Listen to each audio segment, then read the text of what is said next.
প্রিয় দর্শক, গতকাল রাজধানীর উত্তরায় বিমান বাহিনীর FT-7 BGI বিধ্বস্তের ঘটনায় হতাহতের যে ঘটনা আমরা জানি, তাতে চ্যানেল আই পরিবার গভীরভাবে শোকাহত।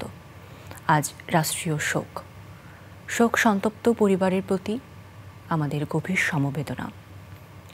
যে সকল পরিবার তাদের ক্ষুদে সদস্যদের হারিয়েছেন বা অন্যান্য সদস্যদের হারিয়েছেন, তাদের এই কঠিনতম সময়ে পুরো দেশের সাথে আমরা চ্যানেল আই পরিবার তাদের সমব্যথী। এছাড়া এই দুর্ঘটনায় যারা আহত হয়েছেন তাদের দ্রুত আরোগ্য কামনা আমরা করছি। সৃষ্টিকর্তা এই শোক সহ্য করার শক্তি তাদের সকলকে দিক এবং আমাদের দেশের এই জাতীয় শোক কাটিয়ে ওঠার শক্তি আমাদের সাধারণ জনগণকে দিক। এই প্রত্যাশা রেখে আমরা আজকের তারকা কথন শুরু করতে চাই। তারকা কথনের আয়োজনে আপনারা জানেন, প্রতিনিয়ত আমরা নানান কাজের কথা বলি, শিল্পীদের অর্জনের গল্প বলি, নতুন গান, নাটক, সিনেমা, আনন্দ বার্তায় ভরপুর থাকে আমাদের এই আয়োজন। কিন্তু আজকে যে হৃদয় নিয়ে আমরা বসেছি, সে শোকের ভার আপনারা সকলে বইছেন আমরা জানি। টেলিভিশনের চ্যানেলগুলোতে, নিউজগুলোতে বরাবর আমরা দেখে আসছি কী করে ছোট্ট বাচ্চারা, তাদের বাবা মায়েরা সকলে এই কঠিনতম সময় পার করছেন। সেই সাথে আজকের আয়োজনে আমরা যাদেরকে আমন্ত্রণ জানিয়েছি, আমরা বিশ্বাস করি তারা কোনো তারকাদের থেকে কম নন। কারণ যখন এমন কোনো ডিজাস্টার বা এমন কোনো দুর্ঘটনা ঘটে, সবার আগে আমরা তাদেরকে খুঁজি, তাদেরকে ডাকি। বিশেষ করে এই বিমান দুর্ঘটনার মতো একটি ঘটনা, যেটি আসলে এমন ক্ষতি আনে যা অপূরণীয়। তো এই বিষয়গুলো নিয়ে আজকে কথা বলবো। শুরুতে যারা আছেন তাদের সাথে একটু পরিচয় করিয়ে দিতে চাই। আমাদের সাথে শুরুতে আছেন অবসরপ্রাপ্ত এয়ার কমোডর ইশফাক ইলাহি চৌধুরী, তিনি একজন নিরাপত্তা বিশ্লেষকও। এবং আমাদের সাথে আছেন অবসরপ্রাপ্ত ব্রিগেডিয়ার জেনারেল আলী আহমেদ খান, দুর্যোগ ও জরুরি ঝুঁকি ব্যবস্থাপনা বিশেষজ্ঞ। শুভেচ্ছা আপনাদেরকে। আজকের আয়োজন, জানি না কথা জড়িয়ে আসছে, কণ্ঠ জড়িয়ে আসছে, এমন একটি সময় আসলে পার করছি। তবু এই সময়ে একটি দুর্ঘটনার পরে অনেকগুলো প্রশ্ন মাথায় আসে, অনেক কিছু জানার আগ্রহ, সেই সাথে এই কঠিন সময়টা আমরা কি করে পার হয়ে আসতে পারি সেগুলো নিয়েও কথা। আমরা সেগুলো শুনবো। তবে চ্যানেল আইয়ের একটি ফিলার আছে আমাদের এই দুর্ঘটনাকে কেন্দ্র করে, আমরা শুরুতে একটু দেখে আসতে চাই। চলুন দর্শক।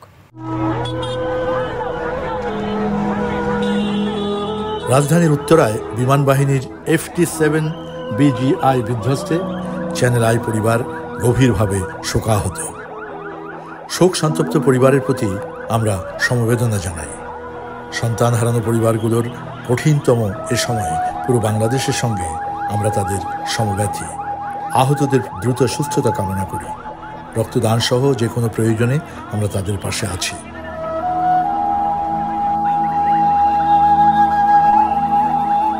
মহান সৃষ্টিকর্তা সকলের সহায় হোন।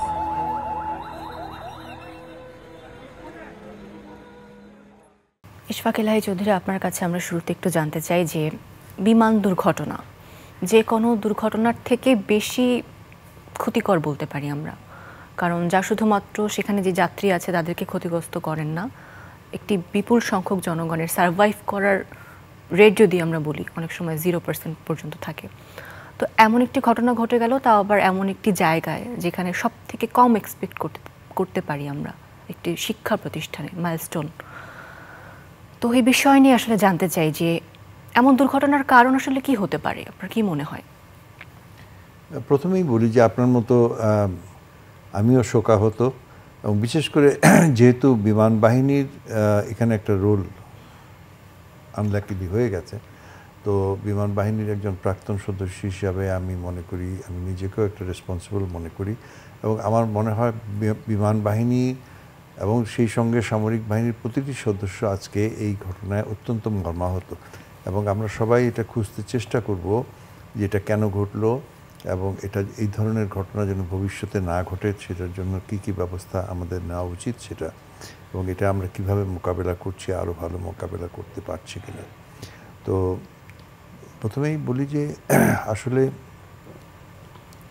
আপনি যেটা বললেন যে অত্যন্ত ঝুঁকিবহুল, বিশেষ করে এভিয়েশন ঝুঁকিবহুল, এবং বিশেষ করে সামরিক যে এভিয়েশন সেটা ন্যাচারালি খুবই ঝুঁকিবহুল, এবং বিশেষ করে ফাইটার ফ্লাইং, এখানে যে দুর্ঘটনা ঘটেছে সেটা একটা ফাইটারের ট্রেনিং ভার্সন, এবং সেটা কিন্তু ফুল ফ্লেজেড ফাইটার। তো সেগুলো ফ্লাইংটা ডিফিকাল্ট, এবং সেই জন্য এদের যে ট্রেনিং হয় এবং যাদেরকে ইয়ে করা হয়, সিলেক্ট করা হয়, তারা মানে হাইয়েস্ট ফর্ম অফ প্রফিসিয়েন্সি না হলে ওখানে টিকতে পারবে না। এবং এই ইয়াং অফিসার সে অনেকগুলো স্তর অতিক্রম করে সে আজকে এই ফাইটার ফ্লাইংয়ে এসেছিল, এবং বা দুর্ভাগ্যজনকভাবে তার প্রথম যে একা যা প্রথমে সে কিন্তু টেক অফ করেছে এই এফটি, বারবার বলা হচ্ছে প্রশিক্ষণ, প্রশিক্ষণ তো সব কিছুই প্রশিক্ষণ। তো সে তার ইনস্ট্রাক্টরের সাথে টেক অফ করেছে, করে ফ্লাইং করে ইনস্ট্রাক্টরও যখন স্যাটিসফাইড হয়েছে যে সে একা নিয়ে যেতে পারবে, তখনই তাকে কন্ট্রোল, সে নেমে গেছে প্লেন থেকে এবং তাকে কন্ট্রোলটা দেওয়া হয়েছে। এবং সেখানে টেক অফ করার পরেই সে বিভিন্ন ধরনের সমস্যার, এয়ারক্রাফটের সমস্যার সম্মুখীন হয়েছে। এক্স্যাক্টলি কী ধরনের সেটা এখন আমরা জানি না, সেটা ইনভেস্টিগেশনে পাওয়া যাবে। কিন্তু আইএসপিআর থেকে বলা হয়েছে কিছু তার হ্যান্ডলিংয়ের সমস্যা ছিল, এবং সে হয়তো ফিরে আসতে চাচ্ছিল অথবা জনবহুল এলাকা থেকে বেরিয়ে যাওয়ার চেষ্টা করছিল, কিন্তু সেটা সে কন্ট্রোলটা কোনো ক্ষেত্রে হয়তো এটা নানান টেকনিক্যাল হতে পারে, হাইড্রোলিক ফেইলিয়ার হতে পারে, যার ফলে সে কন্ট্রোলটা হারিয়ে ফেলেছে। সে ইজেক্টও করার চেষ্টা করেছিল, ইজেক্ট হয়তো হয়েছিল, কিন্তু সেখানেও সে মারা পড়ে এবং এয়ারক্রাফটের যে স্কুলের বিল্ডিংয়ের এখানে আঘাত করেছে। তো যদি এটা ধরেন আপনার জনবিরল এলাকায় হতো, কোনো আপনার মধুপুরের কোনো জঙ্গলে হতো বা পদ্মার কোনো চরে হতো, তাহলে হয়তো এই ইম্প্যাক্টটা হতো না। অতিশেও আমাদের ধরনের অ্যাক্সিডেন্ট হয়েছে। তো যেহেতু এখানে প্রচুর লোক হয়েছে, এবং বিশেষ করে আমাদের বেসামরিক এবং বিশেষ করে শিশুদের, এটা আমাদের জন্য তো বিরাট একটা ন্যাশনাল ট্র্যাজেডি, যেটা বললেন আপনি। আজকে জাতীয় শোক দিবসও পালন করা হচ্ছে। তো এই মুহূর্তে আমি বলবো যে আমরা সবার সাথে আমরাও শোকাহত, কিন্তু সেই সঙ্গে আমাদের যে আমি বলবো যে উদ্ধার কার্য কিন্তু অত্যন্ত দ্রুত গতিতে হয়েছে। আপনারা দেখেছেন যে বিমান বাহিনী, ফায়ার ব্রিগেড, আমাদের বেসামরিক ফায়ার ব্রিগেডের সঙ্গে একই সঙ্গে সেখানে গিয়েছে, আপনার এয়ারপোর্টের ফায়ার ব্রিগেডগুলো সেখানে গিয়েছিল, এবং যত দ্রুত সম্ভব তাদেরকে ইভ্যাকুয়েশন করার জন্য আমাদের রেস্কিউ হেলিকপ্টার সেগুলো সেখানে গেছে। আমাদের সিএমএইচ একদম ফ্রন্ট লাইনে তারা রেসপন্স করেছে, এবং অন্যান্য প্রত্যেকটা হাসপাতাল থেকে আমরা যেটা রিপোর্ট পেয়েছি আমরা হ্যান্ডেল করেছি আর কি। তো এটা আমাদের প্রশংসার দাবিদার যে আমরা যে রেসপন্স করেছি। তবে আরও সুবিধা হতো যদি জনগণে অনেক ক্ষেত্রে অতি উৎসাহে, আবার আমরা দেখেছি যে কোনো ক্ষেত্রে হয়তো বাধার সৃষ্টি হয়েছে। তো সেগুলো কিন্তু আমাদের দেখা যায় যে প্রায় সেই বিষয়টা নিয়ে আসলে জানতে চাই আমাদের যে উদ্ধার কাজে যারা নিয়োজিত আছেন। আমার মনে হয় যে আমরা বিমান বাহিনী এবং সামরিক বাহিনীর তরফ থেকে আমরা এটা গভীরভাবে পর্যালোচনা করা উচিত, যে ভবিষ্যতে এই ধরনের যাতে না হয়। যে আমাদের সাথে আলী আহমেদ আছেন, এই যে উদ্ধার কাজ একটি দুর্ঘটনা পরবর্তী, সেক্ষেত্রে আমরা মনে করি সব থেকে ফ্রন্ট লাইনে কাজ করেন আসলে ফায়ার সার্ভিসে যারা রয়েছেন বা দুর্ঘটনা মোকাবেলা করছেন তাদের সদস্যরা, এবং তারা আসলে ন্যাশনাল হিরো এক্ষেত্রে।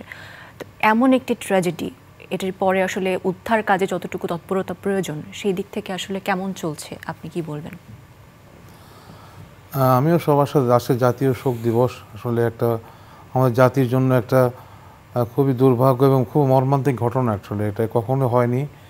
আমাদের স্যারও বললেন যে এয়ারফোর্সের জীবনে দু একটা ট্রেনিং এয়ারক্রাফটগুলো ক্র্যাশ করেছে, বাট ইনসিডেন্ট হয়তো পাইলট নিহত হয়েছে অথবা আহত হয়েছে, বাট এরকম ম্যাসিভ আকারে পাবলিক প্লেসে পড়ে এটাই কিন্তু প্রথম ঘটনা দেখছি। কিছুদিন আগে আমরা দেখলাম ইন্ডিয়াতে একটা ঘটনা হয়েছে, এবং তার পরপরই দেখলাম আমাদের ঘটনাটা আসলে এটাই, এবং তাও আবার একটা স্কুলে, যেখানে আমি বলবো যে একটা অনেক স্বপ্ন, অনেক যারা খুব ছোট একটা মানুষের হয়তো একটা ছেলে একটা মেয়ে, এবং তারা হারিয়েছে। সুতরাং এটাতে কতটুক যারা হারিয়েছে, সন্তান হারায় এবং স্বজন হারায়, তাদের অবস্থা তারা ফিল করছে আসলে এটা।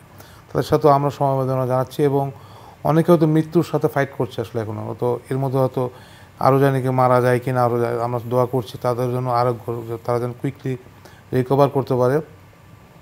তবে যেটা হলো আমরা দেখতেছি যে এই যে ঝুঁকি আছে আসলে একটা এভিয়েশন সেক্টরটা আসলে কতটুকু ঝুঁকিতে আছে। এখানে এভিয়েশন আছে, এয়ারফোর্স সবাই কাজ করে একসাথে, যেখানে সিভিল এভিয়েশন অথরিটি তাদের একটা আন্ডারে কাজ করতে হয়, সবাই এয়ারফোর্স একসাথে কোঅর্ডিনেশন করে কাজ করে। তো এখানে আমরা ঝুঁকি কীভাবে কমানো যেতে পারে, বিশেষ করে একটা ঝুঁকি কীভাবে এড়ানো যেত যাওয়ার সম্ভব সেটাও আমাদের দেখতে হবে খতিয়ে। অ্যাট দ্য সেম টাইম ঘটনা হওয়ার পরে আমরা রেসপন্সটা কীভাবে ছিল যখন এরকম ঘটনা হয়, এবং পার্টিকুলারলি এভিয়েশন ডিজাস্টারের সময় খুব অনেক ক্যাজুয়ালিটি হয় কিন্তু সাথে সাথে, এবং অনেক মারা যায়, এবং সেখানে কিন্তু অনেক রক্তের প্রয়োজন হয়।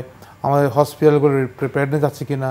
তো এখানেও আমি বলবো যে অবশ্যই এখানে স্থানীয় প্রশাসনের সাথে স্থানীয় লোকাল অ্যাডমিনিস্ট্রেশন এবং বিশেষ করে স্কুলে যারা ভলান্টিয়ার ছিল তারাও খুব দ্রুত কাজ করেছে, এবং ফায়ার সার্ভিস আসে, তার সাথে কিন্তু সেনাবাহিনী, বিমান বাহিনী, লোকাল পুলিশ প্রশাসন যারা আছে, সিকিউরিটি ফোর্সেস, তারা খুব দ্রুত রেসপন্স করেছে। কিন্তু একটা জিনিস সব চ্যালেঞ্জিং হয় সবসময় আমরা দেখেছি যে লোকাল পিপল আসলে লোকাল ক্রাউড যদি এক্সপেরিয়েন্স না হয়, মনে করার অনেক সময় আর বাধার সৃষ্টি আসলে।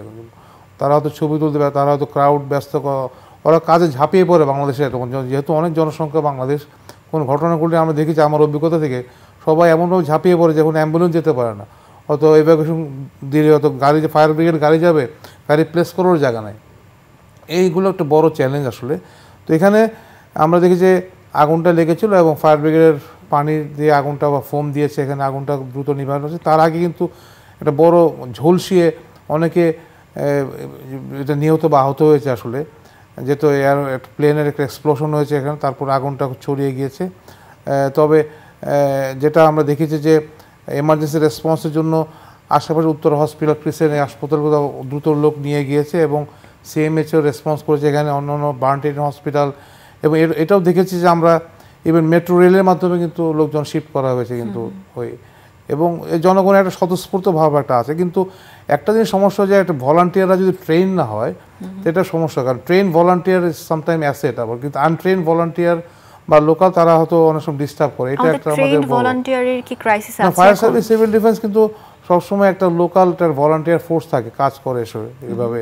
তবে স্কুল বা ইউনিভার্সিটি যেখানে হোক না কেন, তাদের একটা এমার্জেন্সি রেসপন্স একটা প্ল্যান থাকতে হবে, যে ডিজাস্টার রেসপন্স, এমার্জেন্সি রেসপন্স একটা প্ল্যান থাকে, কারণ আগুন লাগতে পারে, অথবা ভূমিকম্প হতে পারে, অথবা যেমন প্লেন ক্র্যাশ, তখন একটা এমার্জেন্সি হলে কীভাবে তারা মনে করেন তারা রেসপন্স করবে, সেই জন্য একটা তাদের আপৎকালীন একটা টিম থাকে একটা আসলে। তারা হয়তো, কারণ যখনই কোনো বড় ডিজাস্টার তখন কিন্তু মানুষের কিন্তু কমান্ড কন্ট্রোল নষ্ট হয়ে যায় আসলে, কে কার আন্ডারে চলবে, কে, তখন একটা ক্যাওয়াস কনফিউশন হয় এবং কালক্ষেপণ হয়, এবং দেখা যাচ্ছে যে মৃতের সংখ্যা অথবা ক্যাজুয়ালিটির সংখ্যা বেড়ে যায়। সেখানে ঠান্ডা মাথায় কাজ করার জন্য আগে এটা আমরা বলি এটাকে এমার্জেন্সি রেসপন্স টিম, একজন কমান্ডার থাকে, তারা প্ল্যান থাকে কোথায় কোথায় একসাথে হবো, আমরা কার কী কাজ, এগুলো আগে থেকেই প্রিপেয়ারনেস থাকে, সেভাবে কিন্তু কাজগুলো করতে হয় আসলে। তো এই মাইলস্টোনেও তাদের কিছু স্কাউট তারা কাজ করেছে, বা তারাও একটা ব্যবস্থা করে, বাট সেখানে কোনো অগ্নি নিরাপত্তার ব্যবস্থা ছিল না, যার জন্য হয়তো লোকাল হাইড্রেন্ট থাকতে পারলে হয়তো কুইকলি পানি দিয়ে নিমানো যেতে পারে, সেটাও একটা ব্যবস্থা আছে। বাট ফায়ার ব্রিগেড যতটুকু 8 মিনিট লেগেছে তারপর কাজটা করেছে। দ্রুত আগুন লাগলে কিন্তু একটা ওখানে আগুনের একটা ব্যবস্থাপনা থাকলে এটা আরও ভালো হয় আসলে। তবে এখানে সমস্যা যেগুলো হয়েছে, একটা ব্লাড ব্যাংকের খুব সমস্যা ছিল আসলে, একটা ব্লাড ব্যাংকের একটা এই ব্যাপারেও কিন্তু আমরাও বলেছিলাম এর আগেও, কারণ যখন বড় ভূমিকম্প বা এর সমস্ত বড় ম্যাস ক্যাজুয়ালিটি একসাথে, তখন কিন্তু হসপিটালগুলোকে রেডি থাকতে হবে। আমরা যেটা বলি হসপিটাল প্রিপেয়ারনেস, আসলে হসপিটালগুলোকে আমরা ওইভাবে গড়ে তুলতে হবে যেন আমরা কুইক অ্যাম্বুলেন্সগুলো চলে আসে, এবং সাথে সাথে এগুলো রোগীগুলোকে যে অ্যাম্বুলেন্সে যা নিয়ে যেতে হবে, কারণ এই সমস্ত বড় ডিজাস্টারের সময় কুইক এভাকুয়েশনটা খুব প্রবলেম আছে খুব, এবং যার জন্য কিন্তু আমরা দেখেছি যে একটা ডিজাস্টার মিনিস্ট্রিতেও আমরা প্রপোজাল দিয়েছিলাম যে একটা মোবাইল হসপিটাল রেডি করার জন্য। আসলে মোবাইল হসপিটালটা খুবই একটা ইম্প্যাক্ট পড়েছে এখানে। মোবাইল হসপিটালগুলোকে আমরা যদি একটা বড় এরকম ডিজাস্টারে দিতে পারি, তাহলে হয়তো আমরা হয়তো ক্যাজুয়ালিটি এত কমাতে পারি, অথবা কুইক ট্রিটমেন্ট দিয়ে বলতে পারবো যে একটা লাইফের যে ঝুঁকির মাত্রাটাও মানে অ্যাটলিস্ট মৃতের সঙ্গে কমে আসতে পারে। সেটা হয়তো একটা যেটা টোটাল একটা ম্যানেজমেন্টের একটা পলিসি, একটা সেভাবে কাজ করতে হয় আসলে। ধন্যবাদ আপনাকে। ইশফাক ইলাহি, আপনার কাছ থেকে একটু জানতে চাই যে বিমান বাহিনী তৎপরতার কথা আপনি বললেন যে এখনো আসলে একটা রিপোর্ট বা বিস্তারিত আরও অনেক কিছু জানার বাকি, তবুও আপনার দিক থেকে কি মনে হয় যে বিমান বাহিনীর যে একটা বেস, আমরা যে বলি বেস ক্যাম্প, সেটা তো আসলে তেজগাঁওয়ে আছে আমরা জানি, এটার কি স্থান কুর্মিটোলায় কুর্মিটোলাতে। এবং বেস ক্যাম্পের আসলে এই যে চেঞ্জ করা কি কোনো প্রয়োজন আছে বলে আপনার মনে হয়? এটা কি কোনো দাবি রাখে? নিশ্চয়ই। আমাদের আমরা তো সব কিছু ধীরে ধীরে ইনহেরিট করেছি। এই যে আমাদের দুইটা বিমানবন্দর এখানে আছে, তেজগাঁ আর কুর্মিটোলাতে। এগুলো দ্বিতীয় বিশ্বযুদ্ধের সময় ব্রিটিশরা বানিয়েছিল, আমেরিকানরা এর পিছনে ছিল। 43-44-এর মধ্যে এটা হয়েছে এবং তারপরে 47 সালে পাকিস্তান হয়েছে। তখন ডিসিশন হয়েছিল যে তেজগাঁ বিমানবন্দরটাকে সিভিল ব্যবহারের জন্য, তো এটাকে রানওয়েটাকে বড় করেছিল। প্রথমে এগুলো দুইটাই ছিল আপনার হেরিং বোন দেওয়া, ইট বিছানো এবং এখানে দ্বিতীয় বিশ্বযুদ্ধের সময় কিন্তু ফ্লাইং হয়েছে, যথেষ্ট ফ্লাইং হয়েছে। তেজগাঁ তখন ওটা প্রায় অ্যাব্যান্ডেন্ড ছিল, বহু বছর এটা অ্যাব্যান্ডেন্ড ছিল। পরে 60-এর দশকে এসে মনে হলো যে না, এই তেজগাঁ থেকে সরে যাওয়া উচিত। শহরটা যখন তেজগাঁ 47 সালে, তখন তেজগাঁ ছিল অনেক দূরে। আমাদের ঢাকা শহর ছিল আপনার সদরঘাট, ওয়ারি, ইসলামপুর, এটাই ছিল ঢাকা, লালবাগ, কোতোয়ালি। তখন তেজগাঁ অনেক দূরে ছিল। তখন যখন তেজগাঁ শহরের কাছে চলে আসলো 60-এর দশকে, প্ল্যান হলো যে আমরা ওই কুর্মিটোলাটাকে আমরা রিভাইভ করে ওখানে একটা আন্তর্জাতিক তো না, একটা বড় এয়ারপোর্ট করো। ততদিনে জেট প্লেন এসে গেছে। তো তখন 62 সালে এটার ফাউন্ডেশন হয়ে আপনার আরও আগে চালু হওয়ার কথা ছিল, কিন্তু মাঝখানে লিবারেশন ওয়ার হওয়াতে পিছিয়ে গেল। ডিউরিং লিবারেশন ওয়ারের আগে কিন্তু রানওয়েটা রেডি হয়ে গেছিল প্রায়, কিন্তু লিবারেশন ওয়ারে তখন বিমান বাহিনী, আমাদের মিত্র বাহিনী, যে ভারতীয় বিমান বাহিনী এখানে অনেক বম্বিং করেছিল, তো সেগুলো রিপেয়ার করে শুরু করতে করতে আমাদের 80 সালের দিকে শুরু করলাম। তখনও কিন্তু ওই এয়ারপোর্টটা শহর থেকে বেশ দূরে ছিল। তারপরে আমাদের উত্তরা গড়ে উঠলো। এখন তো একটা বলা যায় যে গাজীপুর পর্যন্ত একটা কন্টিনিউয়াস একটা ঢাকা শহর। হ্যাঁ, এদিকে আপনার নারায়ণগঞ্জ থেকে নিয়ে, ডেমরা থেকে নিয়ে গাজীপুর, ওইদিকে সাভার, ভীষণ জনবহুল হয়ে গেছে। এখন আমাদের আমি জানি অ্যাবাউট 20 বছর আগে আমাদের সরকারের প্ল্যান ছিল যে আমরা এখান থেকে চলে যাব নদীর ওপারে। আইরল বিল নামে একটা জায়গা আছে, আড়িয়াল বিল, সেখানে জায়গা সব রেডি হয়ে গেছিল। এবং ওটা, কারণ বাংলাদেশের যে কোনো এয়ারপোর্ট বা ইভেন বড় ইপিজেড বলেন বা বড় কনস্ট্রাকশন, সব থেকে সমস্যা হচ্ছে যে জমি, সেখানে মানুষের ঘর বাড়ি থাকে, গ্রাম থাকে, এগুলো অ্যাকোয়ার করতে গেলে তো ভীষণভাবে একটা অপোজিশন আসে। তো আড়িয়াল বিলটা ছিল একদম কোনো জনবসতিহীন, অনেক ডোবা জায়গা ছিল, বড় বড় বিল ছিল, নদীর মাছের খামার ছিল। তো ওই এলাকায় প্ল্যান ছিল এবং এটা ছিল যে ঢাকার সাথে আমরা এক্সপ্রেসওয়ে করে দিয়ে, মেট্রো রেল করে দিয়ে কানেকশন, যেভাবে বিদেশে হয়। কিন্তু স্থানীয় জনগণ এর পিছনে কিছু স্বার্থান্বেষী মহল ছিল, তারা এমন একটা অপোজিশন সৃষ্টি করলো যেখানে পুলিশকে ফায়ারিং করতে হলো, মানুষও বোধহয় 1-2 জন মারা গেল। তারপরে সরকার বলল ওটা সফল হয়নি। তখন এর উপরে ইনভেস্টমেন্ট করলাম। এখন ঠিক একইভাবে যখন তেজগাঁ থেকে, যখন এটা পাকিস্তানি আমলেই প্ল্যান হয়েছিল যে তেজগাঁ থেকে এয়ারফোর্সের অন্তত ফাইটার ফ্লাইং সরে যাবে, কুর্মিটোলায় যাবে। কুর্মিটোলার এক সাইড দিয়ে দেওয়া হলো সিভিল এভিয়েশনকে, এক সাইড এয়ারফোর্সকে। কিন্তু যেহেতু ফ্লাইং বাড়ছিল এবং আরও বেশি ইন্টারন্যাশনাল ট্রাফিক এখানে আসছিল, তখন এটা ওই আড়িয়াল বিলে চলে যাওয়া উচিত কথা ছিল। আর এয়ারফোর্স যদি হয় ওইদিকে যাবে, অথবা তেজগাঁতে থাকবে, মানে কুর্মিটোলায় থাকবে, চাপটা কম হবে। কিন্তু সেটা হয়নি। এখন আমরা এখানে তো অনেক ইনভেস্ট করে ফেলেছি, আমরা নতুন টার্মিনাল বানিয়েছি, কিন্তু তারপরেও দেখেন এই এয়ারপোর্টটা ইন্টারন্যাশনাল এয়ারপোর্টের পর্যায়ে নিতে হলে এক তো হচ্ছে এই জনবসতি তো আর আমরা সরাতে পারবো না। তারপরে এই রানওয়েও কিন্তু মাত্র একটা রানওয়ে দিয়ে আপনি ইন্টারন্যাশনাল মানে রিকগনিশন পাবেন না, অনেক এয়ারলাইনই আসবে না। এখন বিকল্প চিন্তা ভাবনা সরকারকে করতে হবে। বিকল্প হতে পারে যে বিমান বাহিনীর জন্য যদি এক্সক্লুসিভ একটা এয়ারফিল্ড করা যায় ঢাকার বাইরে, ধরেন আপনার টাঙ্গাইল, ঘাটাইল, মধুপুর এলাকায় যদি আপনার মিনিমাম নিয়ে, অথবা আপনি যদি, অথবা আমরা যদি এয়ারফোর্স যদি ওই আড়িয়াল বিলে চলে যায়, এখানে সিভিল থাকলো, তখনও কিন্তু প্রেশারটা কমবে এবং জনবসতি ওই জিনিসটা এটা হবে না। কিন্তু সেইগুলো সবই তো হিউজ ইনভেস্টমেন্টের দরকার, ইনভেস্টমেন্ট।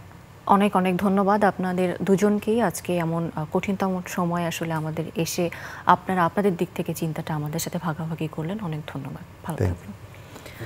প্রিয় দর্শক, এই শোক কাটিয়ে ওঠার শক্তি আমাদেরকে সৃষ্টিকর্তা দিক, সেই প্রার্থনা আমরা করি। সেই স্বার্থে সহযোগিতা কামনা করছি দেশবাসীদের, যারা অযথা এই ঘটনাস্থলে গিয়ে ভিড় বাড়াচ্ছেন, ভিডিও করছেন, তা না করে যে যার যার জায়গা থেকে, সেটা যাতায়াতের ক্ষেত্রে হোক, রক্তদান কর্মসূচির মধ্যে হোক, বিপদ আপদে পাশে থাকা হোক, এই জায়গাগুলোর সাহায্যটুকু আমরা নিশ্চিত করি। আমরা অযথা প্রয়োজন ব্যতীত ভিড় না বাড়াই, যারা ভলান্টিয়ার কাজ করছেন তাদের সাহায্য করি, এই প্রত্যাশা রেখে আজকের আয়োজন থেকে বিদায় নিচ্ছি। এবং হসপিটাল প্রমাইসিসে আমরা আশা করব আপনারা অযথা ভিড় না বাড়ান, শুধুমাত্র যারা ব্লাড ডোনার বা সাহায্য করতে যাচ্ছেন তাদেরকে সুযোগ করে দিই। এই প্রত্যাশা রেখে আজকের আয়োজন থেকে আমরা বিদায় নিচ্ছি। ভালো থাকবেন।